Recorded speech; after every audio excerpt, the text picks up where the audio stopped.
सबसे पहले question number 17, define marketing management, explain its function. के मार्केटिंग मैनेजमेंट क्या है, उसके अंदर क्या क्या उसके फंक्शंस इंक्लूडेड है। साथ में रहना। चलो,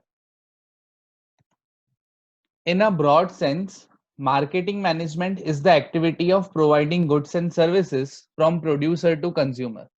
मार्केटिंग मैनेजमेंट का सिंपल मीनिंग ये है कि कैसे भी करके आप जो है अपने गुड्स जो है आप कहां तक पहुंचाओ, अपने कंज्यूमर्स तक पहुंचाओ। आप जो है आप कुछ भी करके क्या करो, आपके जो गुड्स हैं, आप कौन हो, कंपनी के प्रोड्यूसर हो। एज अ प्रोड्यूसर आप ट्राई कर रहे हो आपके गुड्स जो है कहां तक पहुंचे, आपके कंज्यूमर तक पहुंचे। तो गुड्स कंज्यूमर तक पहुंचाने के लिए हमको जो जो चीजें करनी पड़ेगी फ्रॉम प्रोड्यूसर टू कंज्यूमर, सब किसका पार्ट है, आपका। सारे के सारे पार्ट है, किसका पार्ट होगा वो, ऑब्वियसली मार्केटिंग मैनेजमेंट। तो देखो फिर से रीड कर रहा हूँ फर्स्ट लाइन। जो लोग लेट ज्वाइन कर रहे हैं प्लीज, जो इन लोगों ने लेट ज्वाइन किया है नेम लिख देना चैट में। In a broad sense marketing management is the activity of providing goods और services from producer to consumer.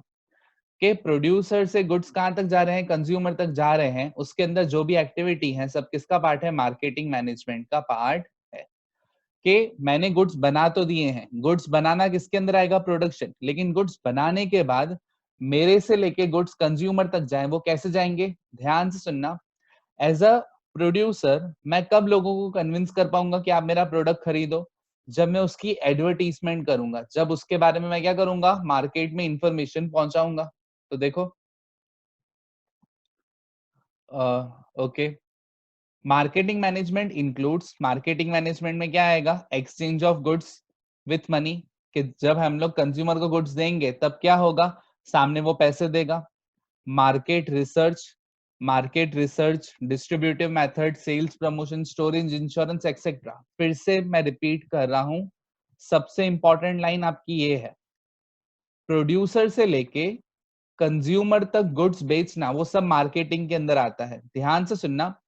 कुछ स्टूडेंट्स गलती क्या करते हैं, मार्केटिंग में बोलते हैं सर मार्केटिंग में बस प्रमोशन आता है। नहीं, मार्केटिंग में प्रमोशन नहीं आता, मार्केटिंग में और बहुत सारी चीजें आती हैं। और बहुत सारी क्या चीजें आती हैं, जैसे मैंने आपको बताया मार्केटिंग के अंदर जो है आपका स्टार्टिंग से लेके, स्टार्टिंग जब आप गुड्स बना रहे हो उसको प्रमोट कैसे करोगे, उसको स्टोर कहाँ पे करोगे, उसको डिस्ट्रीब्यूट कैसे करोगे, सब चीजें किसके अंदर आ जाती हैं, मार्केटिंग मैनेजमेंट के अंदर आ जाती है। मार्केटिंग मैनेजमेंट का सिंपल मीनिंग ये है कि कंज्यूमर की देखो उनको नीड्स क्या है, उनकी नीड्स को सेटिस्फाई करो और साथ साथ में आप अपने प्रोडक्ट की डिमांड क्रिएट करो। फॉर एग्जाम्पल मैं सपोज करो कोई मोबाइल कंपनी हूँ, तो मैं देख रहा हूँ कि आजकल मार्केट में ये फीचर बहुत चल रहा है कि सेल्फी कैमरा हो गया या कोई एक्स फीचर या वाई फीचर हो गया, मैं देख रहा हूँ ये फीचर बहुत चल रहा है। तो मैंने रिसर्च की, रिसर्च करने के बाद मैं क्या कर रहा हूँ, वैसा ही प्रोडक्ट बना रहा हूँ जैसा लोगों को चाहिए। ध्यान से सुनना। अच्छा मार्केटिंग मैनेजर रिलायंस या टाटा में से अगर आप पूछोगे, उन सब ने एक सिस्टम बना दिया है कि क्यों उनकी कंपनी इतनी सक्सेसफुल है। तो उन्होंने क्या बोला है, 4 P's होने चाहिए। ध्यान से सुनना, 4 P's अगर आप मैनेज कर रहे हो तो आपकी कंपनी सक्सेसफुल है। कौन से 4 P है, पहला है प्रोडक्ट। आपकी कंपनी का प्रोडक्ट अच्छा होना चाहिए, जैसे आईफोन हो गया, ये सब हो गया, प्रोडक्ट अच्छा है तो चलेगा। प्रोडक्ट के बाद सेकंड पी है प्राइस। काफी बार कुछ प्रोडक्ट होते हैं उनका प्रोडक्ट बहुत अच्छा होता है लेकिन प्राइस सही नहीं होती। तो अपने प्रोडक्ट के ऊपर फोकस करो, अपने प्राइस के ऊपर फोकस करो। नेक्स्ट, काफी बार कोई प्रोडक्ट नहीं होता है कि प्रोडक्ट बहुत अच्छा है, प्राइस भी बहुत सही है। प्रोडक्ट बहुत अच्छा है, प्राइस भी क्या है, बहुत ज्यादा सही है, लेकिन काफी बार वो मार्केट में अवेलेबल नहीं होता। काफी बार वो मार्केट में क्या होता है, अवेलेबल नहीं होता है। मार्केट में अगर कोई प्रोडक्ट अवेलेबल नहीं है, मार्केट में अगर कोई प्रोडक्ट अवेलेबल नहीं है, मतलब ये क्या हो गया, डिस्ट्रीब्यूशन। डिस्ट्रीब्यूशन को हम लोग क्या बोल सकते हैं, प्लेस वर्ड भी यूज कर सकते हैं। फिर से, अगर आपको सक्सेसफुल कंपनी बनानी है तो 4 P's मैनेज करने पड़ते हैं, प्रोडक्ट, प्राइस, प्लेस। प्रोडक्ट अच्छा होना चाहिए, प्राइस सही होनी चाहिए, प्लेस सही मतलब डिस्ट्रीब्यूशन सही होना चाहिए, होलसेलर रिटेलर सबके पास होना चाहिए। और फोर्थ है प्रमोशन। आपको ये प्रमोट करने भी आना चाहिए कि आपका प्रोडक्ट कैसे लोगों को प्रमोट कर रहा है कैसे आपके प्रोडक्ट की सारी इंफॉर्मेशन लोगों तक पहुंच रही है। तो मार्केटिंग मैनेजमेंट में बस यही है कि कैसे आप ये 4 पीस को मैनेज कर रहे हो।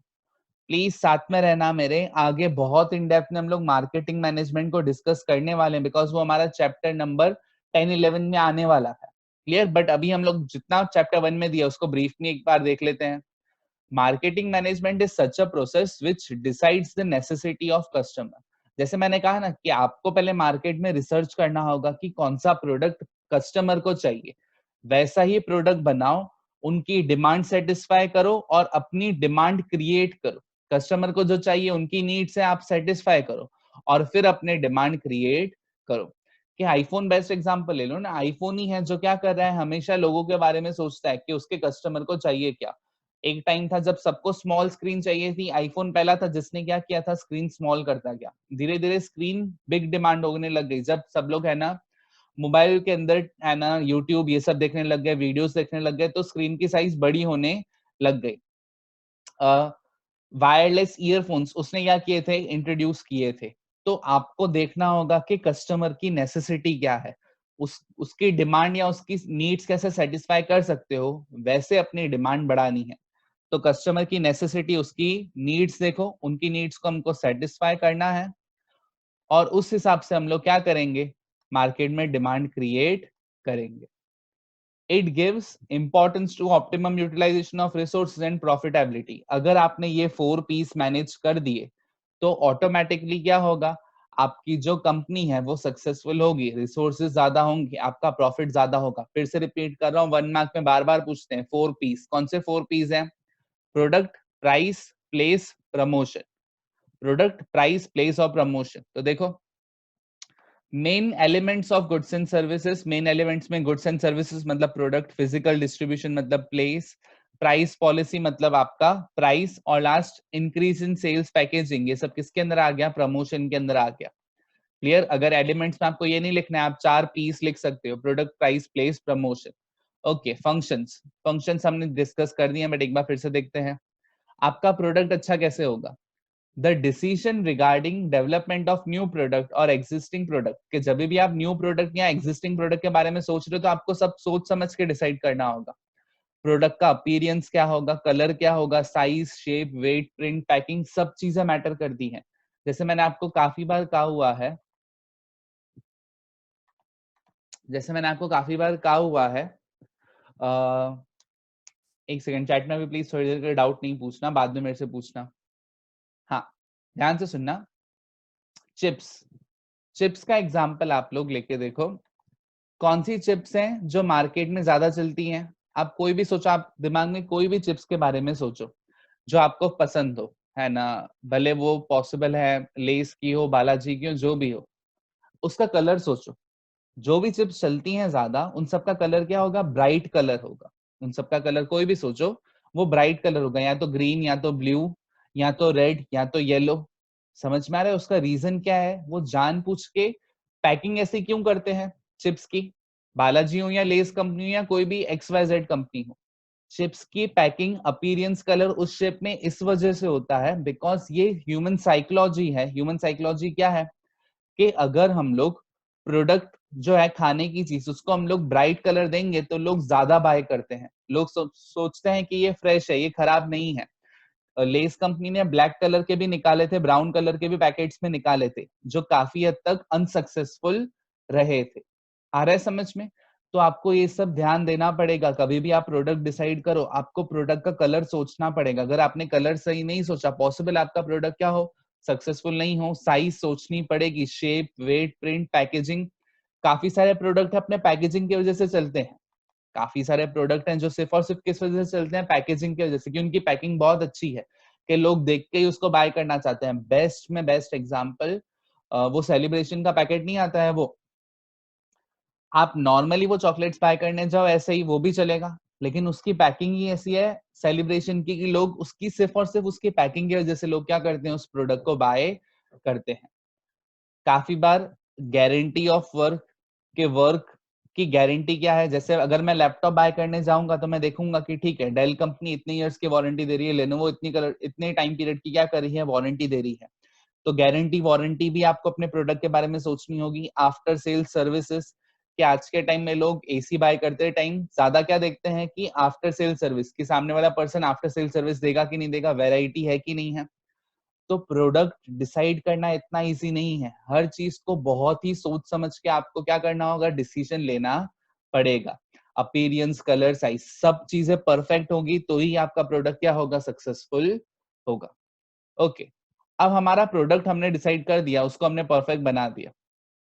नेक्स्ट हम लोग किसके ऊपर फोकस करेंगे, प्राइस के ऊपर, कि हमारा प्राइस जो है वो भी क्या होनी चाहिए, सही होनी चाहिए। तो देखो, in modern time a customer expects availability of better quality goods at reasonable rate। आज के टाइम में हर एक कस्टमर को क्या चाहिए कि गुड्स की क्वालिटी बेटर हो और प्राइस भी क्या होनी चाहिए, रीजनेबल होनी चाहिए। ऐसा नहीं हो कि प्राइस कम है तो गुड्स की क्वालिटी खराब है। वो कोई भी, भले वो कम प्राइस वाला गुड्स बाय कर रहा है, लेकिन फिर भी वो क्या एक्सपेक्ट करेगा कि डिसेंट क्वालिटी के क्या होने चाहिए, उसके गुड्स होने चाहिए। इसके लिए हमको बहुत ध्यान देना चाहिए प्राइस डिसाइड करते टाइम।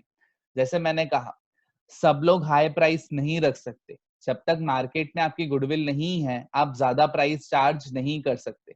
प्राइस डिसाइड करना मतलब सिर्फ एमआरपी डिसाइड नहीं करना है। आप सपोज करो लेस कंपनी हो, आप सपोज करो कौन हो, लेस कंपनी हो।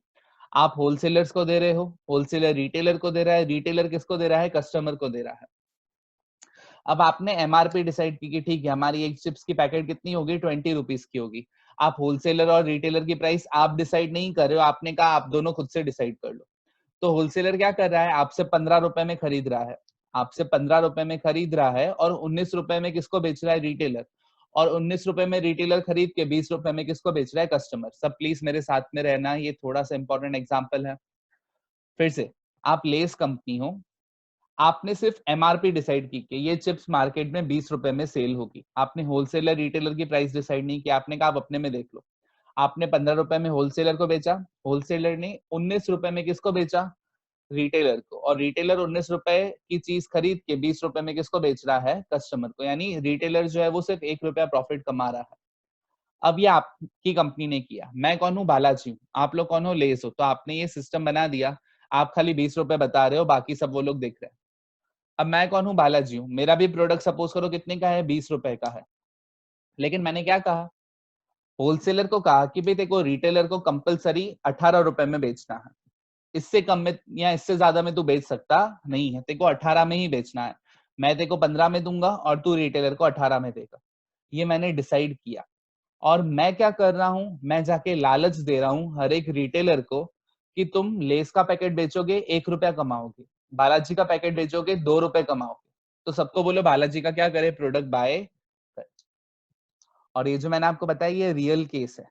लेकिन ये रियल केस किसके साथ हुआ था, लेस के साथ नहीं हुआ था। किसके साथ हुआ था, अंकल चिप्स कंपनी जो है उसके साथ हुआ था। ये किसके साथ हुआ था, अंकल चिप्स। आप सबने देखा होगा अंकल चिप्स के पैकेट्स इतने ज्यादा मार्केट में अभी नहीं होते। काफी सारे काउंटर्स में अंकल चिप्स के आपको पैकेट्स नहीं मिलते। हाँ, अंकल चिप्स जनरली अभी ट्राई कर रहा है कि रेलवेज के जो काउंटर्स है उन्होंने उसको पैसे दे दिए तो रेलवेज में आपको ज्यादा मिलेंगे। लेकिन बाहर रिटेलर्स में क्यों नहीं मिल रहा है, बिकॉज अंकल चिप्स कंपनी ने यही गलती कर दी कि उसने रिटेलर्स की प्राइस डिसाइड नहीं की। तो प्राइस डिसाइड करना मतलब सिर्फ एमआरपी डिसाइड करना नहीं होता। प्राइस डिसाइड करने में सारी चीजें आ जाती है कि आप कैसे अपने प्रोडक्ट के बारे में हर इंफॉर्मेशन जो है प्राइस रिलेटेड आप खुद से क्या कर रहे हो, सारा डिसीजन ले रहे हो। तो देखो, therefore utmost care should be taken while deciding the price of product। The price decision, price mix includes, price decision के अंदर आपकी सेल्स पॉलिसी होगी, क्रेडिट पॉलिसी होगी। अगर आप सपोज करो क्रेडिट पे गुड्स बेचते हो, क्रेडिट आप सबको पता है, उधार पे गुड्स बेच रहे हो, तो कितने टाइम पीरियड देते हो, कि आप 2 महीने दे रहे हो और आपका कंपटीशन 4 मंथ्स दे रहा है, तो लोग आपसे नहीं खरीदेंगे, आपके कंपटीशन से खरीदेंगे। पॉलिसी रिगार्डिंग डिस्काउंट, कभी ऐसा नहीं लगना चाहिए आपके कस्टमर को कि आप उस कस्टमर को कम डिस्काउंट मिल रहा है और दूसरों को क्या मिल रहा है, अलग डिस्काउंट मिल रहा है। सो जैसे देखा होगा आपने, काफी सारे शॉपकीपर्स फिक्स रेट का है ना सिंबल लगाते हैं, या 10% तो पहले से लिख देते हैं ताकि सबको क्या लगे, सबको सेम डिस्काउंट मिल रहा है।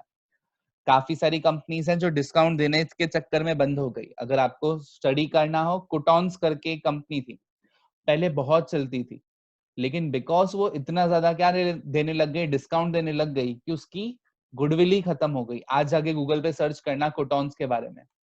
होलसेल और रियल रिटेल सेल ये मैंने डिस्कस कर दिया। कमीशन टू मीडिएटर्स, बीच में एजेंट है तो उसको कितने पैसे मिलेंगे। प्राइस डिसाइड करते टाइम सब चीजें सोचनी पड़ेगी। आप सिर्फ अपना प्रॉफिट सोच रहे हो, होलसेलर रिटेलर के बारे में नहीं सोच रहे हो, तो वो लोग आपके गुड्स को प्रमोट नहीं करेंगे, सक्सेस आपको नहीं मिलेगी। ओके, प्रोडक्ट हमने देख लिया, प्राइस देख लिया। अभी डिस्ट्रीब्यूशन, डिस्ट्रीब्यूशन का दूसरा नेम क्या है? प्लेस। आपको अपने प्रोडक्ट के डिस्ट्रीब्यूशन के बारे में भी सोचना पड़ेगा। डिस्ट्रीब्यूशन के बारे में सोचने का मतलब क्या हो गया? इसका मतलब ये हुआ कि आपका प्रोडक्ट कौन सा है और उसके लिए कौन सी डिस्ट्रीब्यूशन चैनल सही है। कि फॉर एग्जांपल आप है ना, कोई है ना मशीन बेच रहे हो, तो आपको अपने क्या करने होंगे? रिटेल आउटलेट्स बनाने पड़ेंगे। लेकिन अगर आप पेन ड्राइव या ऐसी कोई छोटी मोटी चीज बेच रहे हो, पेन ड्राइव हो गया, माउस हो गया, कीबोर्ड हो गया, लैपटॉप्स हो गए, तो उसको आप ऑनलाइन भी सेल कर सकते हो। तो आपको डिसीजन लेना पड़ेगा कि आप कोई शॉप पे बेचोगे, होलसेलर रिटेलर के थ्रू बेचोगे, डायरेक्ट सेलिंग करोगे। डायरेक्ट सेलिंग मतलब क्या हो गया? ऑनलाइन सेलिंग करोगे। ट्रांसपोर्टेशन कैसे आएगा? तो ये सब आपको डिसीजन लेना पड़ेगा। फिर से काफी सारी कंपनीज हैं, अगर वो डिस्ट्रीब्यूशन डिसाइड नहीं करते हैं अच्छे से तो उनको सक्सेस नहीं मिलती है। इसमें अगर मैं एग्जांपल दूं तो काफी सारे हैं ना। आप ऐसे सोचो ना कि टू व्हीलर मार्केट में होंडा इतना आगे क्यों निकल गया? उसका रीजन ये है कि होंडा के आपने देखा होगा हर एक एरिया में एक न एक क्या होगा? शोरूम होगा, एक न एक सर्विस स्टेशन होगा। वो सब जगह दिख रहा है, इस वजह से क्या हो रहा है? उसकी सक्सेस ज्यादा है। आप खुद खुद सोचो ना, आपको होंडा का शोरूम जो है या उसकी फ्रेंचाइज जो है आपकी एरिया में मिलेगी ही मिलेगी, और इस वजह से ही वो क्या हो रहा है? उसको इतनी सक्सेस मिल रही है। देखो, distribution mix includes decision regarding various ways of selling like direct selling through wholesale, retail के wholesaler के through सेल कर रहे हो, retailer के through direct selling कर रहे हो, ट्रांसपोर्टेशन की तो प्रॉब्लम नहीं है, ये सारे डिसीजन आप ले रहे हो। डिस्ट्रीब्यूशन जो है वो किससे रिलेटेड है? साइज और स्कोप। ऑब्वियसली मैं अगर एक छोटा कैफे चला रहा हूं तो मैं मैकडोनल्ड्स को बीट नहीं कर पाऊंगा। मैं छोटा सा कैफे चला रहा हूं तो मैं मैकडोनल्ड्स को बीट नहीं कर पाऊंगा, मैकडोनल्ड्स ही जीतेगा। लेकिन मैं ऐसा तो कर सकता हूँ कि जहां पे डेंसिटी ज्यादा हो या कहीं दूर एरिया में जहां पे मैकडोनल्ड्स डिलीवर नहीं करता, वहां पे मैं क्या कर रहा हूँ? होम डिलीवरी कर रहा हूँ। मैकडोनल्ड्स जो है उसकी प्राइसेस फिक्स है, मैं क्या कर रहा हूँ? साथ में कुछ एडिशनल चीजें दे रहा हूँ, उनको सही जगह पे दे रहा हूँ, तो मैं क्या कर सकता हूँ? चेंजेस कर सकता हूँ। साइज और स्कोप अलग होगा तो हमारे डिस्ट्रीब्यूशन का तरीका भी क्या होगा? अलग होगा। बट आपको सोच समझ के डिसीजन लेने पड़ेंगे। प्रोडक्ट के डिसीजन, प्राइस के डिसीजन, प्लेस के डिस्ट्रीब्यूशन डिसीजन। लास्ट है आपका प्रमोशन। फिर से बहुत सारी कंपनीज हैं जो चलती सिर्फ इस वजह से है बिकॉज उनकी एडवर्टीजमेंट अच्छी है, प्रमोशन अच्छा है। एग्जाम्पल ले लो ना, ओप्पो और वीवो। ओप्पो और वीवो ने, आपने देखा होगा इतनी सारी टीवी पे उनकी एड आती है, इतने ज्यादा उन लोगों ने बैनर्स बना के रखे हैं कि लोग उनके प्रोडक्ट को ही बाय करते हैं। आप Coca Cola, Thums Up, Pepsi का एग्जाम्पल ले लो। वो प्रोडक्ट जो है सिर्फ और सिर्फ उनकी पब्लिसिटी की वजह से चलते हैं, और कोई उनका चलने का रीजन नहीं है। तो देखो, promotion aims at remarkable increase in sale. अगर आप प्रमोशन अच्छे से करते हो, आपकी सेल्स क्या होती है? बढ़ती है। प्रमोशन के अंदर एडवर्टाइजमेंट आता है, पब्लिसिटी आती है कि आप कोई एक्टर एक्ट्रेस को हायर कर रहे हो अपने प्रोडक्ट के लिए, सेलिंग वेज अच्छे अच्छे सेल्समैन को हायर कर रहे हो, अपने कस्टमर्स और ट्रेडर्स को अपने एक तरीके से अट्रैक्ट करने के लिए कि वो आपका प्रोडक्ट बाय करे। दो promotion mix is expensive, promotion करना बहुत एक्सपेंसिव है। एग्जाम्पल मैंने जैसे आपको बताया है कि कोई कोल्ड ड्रिंक्स की बॉटल है, 40 रुपीज की बॉटल है, तो उसमें कोल्ड ड्रिंक का बनाने का खर्चा 10 रुपए होगा, 30 रुपीज सलमान खान को या रणवीर सिंह को यहाँ से वहां कूदने के लिए हम लोग देते हैं, बिकॉज वो क्या करते हैं? एडवर्टीजमेंट बनाते हैं। तो 30 रुपीज प्रमोशन है, 10 रुपीज का प्रोडक्ट है। 30 रुपीज प्रमोशन है और प्रोडक्ट कितने का है? सिर्फ 10 रुपीज का है। लेकिन ये खर्चा करेंगे तो ही प्रोडक्ट क्या होता है? सेल होता है। दूसरा एग्जाम्पल आप मूवीज का ले लो ना। कोई भी मूवी है जनरली 30-40 करोड़ में बन जाती है, कोई भी मूवी है जनरली 30-40 करोड़ में बन जाती है। लेकिन 30-40 मूवी को प्रमोट करने के लिए हमको कम से कम 70-80 करोड़ का क्या करना होता है? प्रमोशन का खर्चा। टीवी पे एडवर्टीजमेंट्स आएंगी, ट्रेलर्स आएंगे, यूट्यूब पे ट्रेलर्स डालने के पैसे लगते हैं। आप सबने देखा होगा कि बार बार वो ट्रेलर दिखाते हैं, एडवर्टीजमेंट के पैसे होते हैं। एक्टर एक्ट्रेस जो इंटरव्यूज देते हैं तो कंपनी को एक्टर एक्ट्रेस को पैसे देने होते हैं। आप सबने देखा होगा कि शोज सब लोग है ना जो एक्टर एक्ट्रेस है मॉल्स में जाके अपनी मूवीज को प्रमोट करते हैं। तो ये सारे खर्चे कंपनी को करने पड़ते हैं। 30 करोड़ की फिल्म के ऊपर 70 करोड़ का खर्चा किया है सिर्फ प्रमोट करने के लिए, बिकॉज उनको पता है अगर वो प्रमोट नहीं करेंगे उनका प्रोडक्ट सक्सेसफुल नहीं होगा। क्लियर? 4 चीजें हमने सीखी। अगर आपको मार्केटिंग करनी है, मार्केटिंग मतलब कस्टमर तक प्रोडक्ट पहुंचाना है, 4 पीस को मैनेज करना है। कौन से 4 Ps? Product, price, place, promotion. Clear? I hope सबको समझ में आया होगा। यहाँ पे हमारा मार्केटिंग मैनेजमेंट खत्म हुआ। Next question number 18, define human resource management और उसके फंक्शंस क्या हैं, कि ह्यूमन रिसोर्स मैनेजमेंट क्या है और उसके फंक्शंस क्या क्या होते हैं। मैंने आपको बताया था ह्यूमन रिसोर्स मैनेजमेंट मतलब लोगों को मैनेज करना। आज के टाइम पे सबसे ज्यादा क्या चल रहा है, एमबीए के अंदर एचआर की फील्ड सबसे आगे है, बिकॉज आप पैसे को मैनेज कोई कर सकता है, एडवर्टाइजमेंट भी कोई कर सकता है, लेकिन सबसे ज्यादा टाइम किसमें लगता है, अपने लोगों को मैनेज करना। अगर लोग ही अच्छे से काम नहीं कर रहे हैं तो कंपनी को कभी भी सक्सेस नहीं मिलेगी। तो देखो, every business unit takes care of assets, कि हर एक बिजनेस में एसेट्स होते हैं, land, building, machinery, furniture, vehicles. और हर एक बिजनेस जो है वो क्या करते हैं, अपने एसेट्स का ध्यान देता है, अपनी बिल्डिंग्स का ध्यान देता है, अपने मशीन, फर्नीचर सबका ध्यान देता है। लेकिन हमारे जो एम्प्लॉइज हैं वो हमारे लिए क्या है, हमारा लाइव एसेट है। ध्यान से सुनना, टाटा का कोट है, रतन टाटा का, कि आप भले मेरे है ना प्रोडक्ट मेरे से छीन लो, आप मेरे से मेरा ब्रांड नेम छीन लो, आप मेरे से मेरी कंपनीज छीन लो, लेकिन मेरे को मेरे एम्प्लॉइज दे दो वापस। अगर मेरे को सही एम्प्लॉइज मिलेंगे, मैं विद इन 10 ईयर्स फिर से दूसरी टाटा जैसी कंपनी खड़ी कर सकता हूँ। तो टाटा ऐसी जो बड़ी कंपनीज हैं वो अपने एम्प्लॉइज की बहुत रिस्पेक्ट करती हैं, अपने एम्प्लॉइज को बहुत संभाल के रखती हैं। Therefore it is necessary to take care of them। आप कोई बड़ी कंपनी में जॉब कर रहे हो, आपको रहने के लिए वो लोग घर देंगे, अगर फिर से आपके पास अच्छी डिग्री है, उसके बाद रहने के लिए घर देंगे, कार देंगे, ड्राइवर देंगे, साल में 2 छुट्टियां उनके तरफ से होंगी। तो ये सारे एक्सपेंसेस कंपनीज कर रही है, क्यों? बिकॉज उनको पता है एम्प्लॉइज लाइव एसेट है, उनके ऊपर उनको ध्यान देना पड़ेगा। Success of business depends on employees, कि काफी बार बिजनेस तो ही सक्सेसफुल होता है अगर उनके एम्प्लॉइज अच्छे से काम कर रहे हैं। Business objective can easily and successfully achieved if their needs are satisfied, कि हमारा जो ऑब्जेक्टिव है कि मैं ज्यादा प्रॉफिट कमाना चाहता हूं, तो मैं ज्यादा प्रॉफिट तो ही कमाऊंगा जब मेरे एम्प्लॉइज सेटिस्फाइड फील कर रहे हैं। देखो, आप खुद सोचो ना, आप है ना कोई है ना कैफे चला रहे हो, आपने अपने वेटर को 2 महीने से सैलरी नहीं दी, या फिर आपने अपने वेटर से गलत वे में बात की, ठीक है, और आपका कोई इंपॉर्टेंट क्लाइंट आया है होटल में, और है ना आपके जो वेटर है उसने उसके साथ क्या करी, बदतमीजी की, उसने उससे अच्छे से बात नहीं की, तो वो क्लाइंट है, लगता है वो वापस उस होटल में आएगा, उस कैफे में वापस आएगा? आ रहा है समझ? आप खुद सोचो ना, आप कोई कैफे में गए, वेटर ने आपसे बदतमीजी से बात की, भले उस कैफे का खाना कितना भी अच्छा हो, भले उस कैफे के आपके पास कितने भी कूपन्स पड़े हो, आप वापस वहां नहीं जाओगे। तो सेम आपको देखना होगा कि आप अपने एम्प्लॉइज को अच्छे से ट्रीट करो। अगर वो कैफे का ओनर अपने वेटर को अच्छे से ट्रीट करता तो ये केस होता ही नहीं।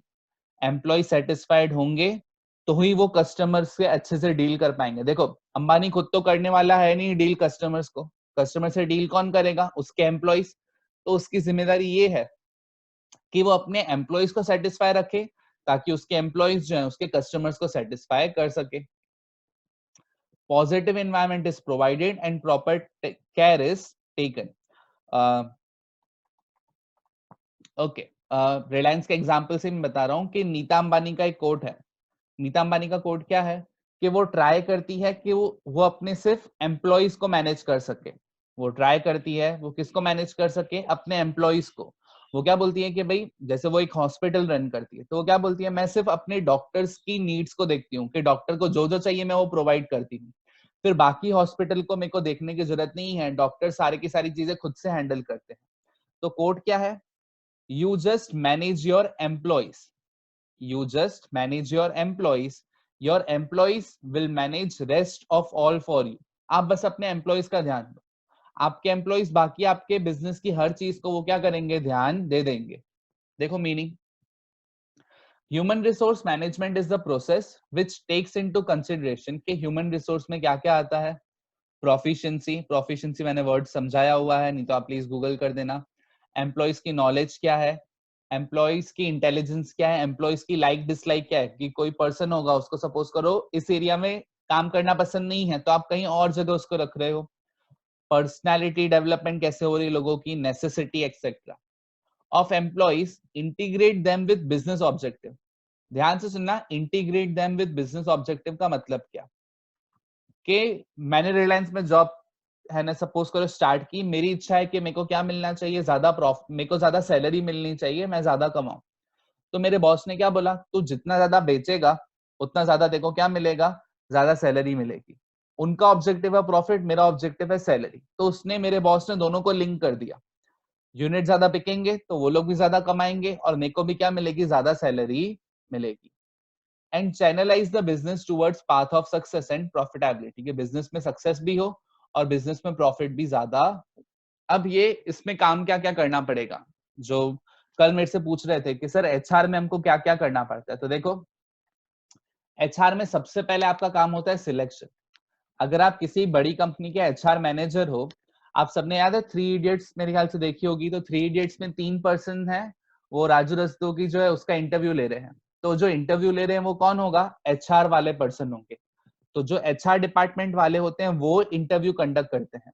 वो देखते हैं कि ये बंदा जो है हमारी कंपनी में इसको जॉब मिलनी चाहिए कि नहीं मिलनी चाहिए। अगर दे रहे हैं तो ट्रेनिंग प्रोवाइड करना, किसको प्रमोट करना है, किसको डिमोट करना है, किसको कहाँ ट्रांसफर करना है, ये सब डिसीजन कौन लेता है, एचआर डिपार्टमेंट लेता है। आ रहा है समझ में, कंपनी का जो एचआर डिपार्टमेंट है वो सारे एम्प्लॉइज को नजर रख रहे हैं कि ठीक है ये अच्छा काम कर रहा है इसको प्रमोट करो, ये अच्छा काम नहीं कर रहा है इसको कोई दूसरे डिपार्टमेंट में ट्रांसफर करो। तो एम्प्लॉइज को सिलेक्ट करना, ट्रेनिंग देना, प्रमोट करना, डिमोट करना, ट्रांसफर, ये उनका पहला काम है। सेकंड, ह्यूमन रिसोर्स मैनेजमेंट वो ट्राई करता है बिजनेस के ऑब्जेक्टिव्स को इंटीग्रेट करे किसके साथ, कंपनी के ऑब्जेक्टिव्स या इंडिविजुअल ऑब्जेक्टिव्स के साथ। जैसे मैंने कहा ना, हर एक एम्प्लॉय की अलग थिंकिंग होती है। काफी सारे लोग आप में से पॉसिबल है कि रिलायंस या कोई बड़ी कंपनी में जॉब कर रहे हैं पैसे के लिए नहीं, सपोज करते हैं आपके पेरेंट्स के पास काफी पैसा है, लेकिन आप क्यों जॉब कर रहे हो, बिकॉज आपको क्या करना है, अपना खुद का नाम बनाना है, तो वहां पे उस पर्सन को रिस्पेक्ट चाहिए।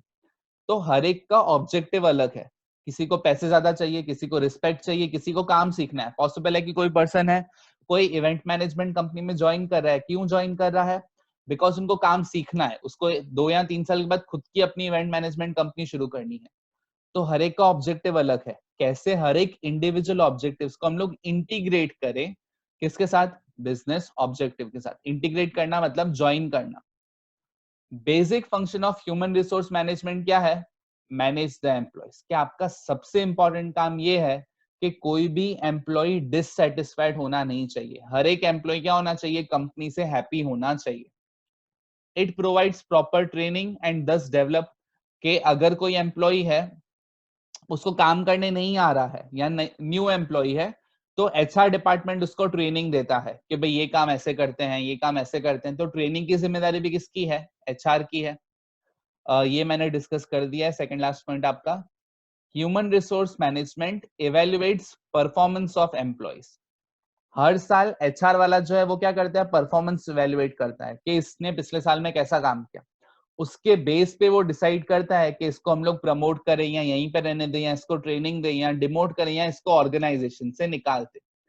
तो कब किसकी परफॉर्मेंस अच्छी जा रही है, बुरी जा रही है, ये भी डिसीजन कौन लेता है, आपका एचआर मैनेजर लेता है। ओके, ध्यान से सुनना, अभी ये पॉइंट जो है आपकी मोस्ट इंपॉर्टेंट पॉइंट है, मोस्ट इंपॉर्टेंट पॉइंट, प्लीज साथ में रहना। ये वाली जो लाइन है आपके बार बार पूरे के पूरे ओसी में रिपीट होने वाली है, तो साथ में रहना मेरे। Efficient management can reduce labor turnover rate and can maintain skillful employees for a long period in company। ध्यान से सुनना, मेरा पहला एग्जांपल लेबर टर्नओवर क्या होता है। देखो, दो कंपनीज हैं ए और बी। कंपनी ए में भी 50 जने हैं, कंपनी बी में भी 50 जने हैं। कंपनी ए में 50 जने हैं, कंपनी बी में भी 50 जने हैं। लेकिन कंपनी ए में 50 में से 45 एक्सपीरियंस हैं, 5 न्यू हैं। कंपनी ए में 45 एक्सपीरियंस्ड है, 5 न्यू एम्प्लॉइज हैं। कंपनी बी में 20 एक्सपीरियंस है और 30 न्यू एम्प्लॉइज है। अगर आपको दोनों कंपनीज में अगर आप काम दो, किसके चांसेस ज्यादा है सक्सेस के? ऑब्वियसली कंपनी ए के चांसेस ज्यादा है सक्सेस के। कंपनी ए के चांसेस ज्यादा क्यों है? बिकॉज वहां पे ज्यादा एक्सपीरियंस एम्प्लॉय है। तो ध्यान से सुनना, लेबर टर्नओवर क्या होता है। हर साल आपकी कंपनी में कुछ लोग आते हैं, कुछ लोग जाते हैं। हर साल आपकी कंपनी में कुछ लोग आते हैं और कुछ लोग जाते हैं, कुछ लोग निकल जाते हैं। अगर आपकी कंपनी में ज्यादा से ज्यादा लोग रह रहे हैं और काफी कम से कम लोग निकल रहे हैं, तो एम्प्लॉयज का निकलना, इसको हम लोग क्या कहते हैं? Labour turnover. एम्प्लॉयज का निकलना, उसको हम लोग क्या कहते हैं उसी में? Labour turnover. देखो, हर एक कंपनी क्या चाहती है कि अगर कोई बंदा उसके यहाँ पे ज्वाइन कर रहा है तो वो लॉन्ग टर्म के लिए कंपनी में रहे। देखो, आपके यहाँ पे किसी पर्सन ने ज्वाइन किया, आपने उसको ट्रेनिंग दिया, आपने उसको काम सिखाया, तो उसको 4 या 6 महीने तो काम सीखने में लग जाएंगे। और सपोज करो 1-1.5 साल में निकल गया, तो फिर से आपको अगले साल किसी को सिखाना पड़ेगा। तो कंपनी तो यही चाहती है एटलीस्ट 5-6 साल के लिए बंदे हमारे पास रहें। लेकिन कोई पर्सन किसी कंपनी में 5 या 6 साल काम तब करेगा जब वो वहां पे हैप्पी होगा। तो एचआर मैनेजर की जिम्मेदारी है कि कंपनी का लेबर टर्नओवर वर्ड का मतलब क्या होता है? लेबर टर्नओवर वर्ड का मतलब होता है एम्प्लॉइज जो निकल रहे हैं वो। तो कंपनी की जिम्मेदारी है कि जितना हो सके कम से कम एम्प्लॉइज निकले। तो देखो, एफिशिएंट मैनेजमेंट जो है वो लेबर टर्नओवर रेट को कम कर देता है कि हर साल, पहले हमारे यहाँ पे हर साल 15 जने निकलते, अभी हर साल 5 जने सिर्फ निकल रहे हैं, तो लेबर टर्नओवर रेट कम हो गया। जितना लेबर टर्नओवर रेट कम होगा, जितना लोग कम निकलेंगे, उतना मेरे पास एक्सपीरियंस लोग होंगे, तो can maintain skilful employees for longer period. जो होशियार लोग हैं वो मेरी कंपनी में ज्यादा देर के लिए रुक रहे हैं, और ऑब्वियसली अच्छे लोग मेरी कंपनी में ज्यादा रुकेंगे तो मेरे चांसेस सक्सेस के बढ़ जाएंगे। Last point, as part of human resource management आपका एक और काम है कंपनी में पॉजिटिव एटमॉस्फेयर रखना। देखो, आप जहाँ पे काम कर रहे हो, सपोज करो एकदम बंद बंद है, सब लोग डिप्रेस्ड हैं, तो वहां पे इतना अच्छे से काम नहीं होगा। इसके लिए मैंने आपको कहा था ना, एचआर वाला बंदा होता है वो क्या करता है, साल में 2 बार ट्रिप्स ऑर्गेनाइज करता है ताकि सब लोग एंथुजियाज्म में रहे, सबकी एफिशिएंसी ज्यादा रहे। तो देखो, वो पॉजिटिव एटमॉस्फेयर रखता है, वो पॉसिबल है गेम्स खिलवाता है काफी बार, वो है ना लोगों को मोटिवेशन के लेक्चर्स देता है, which ultimately boost their enthusiasm and efficiency। कि धीरे धीरे लोगों की एफिशिएंसी और एंथुसियाज्म कब बढ़ेगा? जब एचआर मैनेजर अच्छे से काम कर रहा है, कंपनी की वैल्यूज मेंटेन है और कंपनीज के ऑब्जेक्टिव क्या होंगे? अचीव होंगे। क्लियर? ओके, आज हम क्वेश्चन 18 तक रखते हैं। आई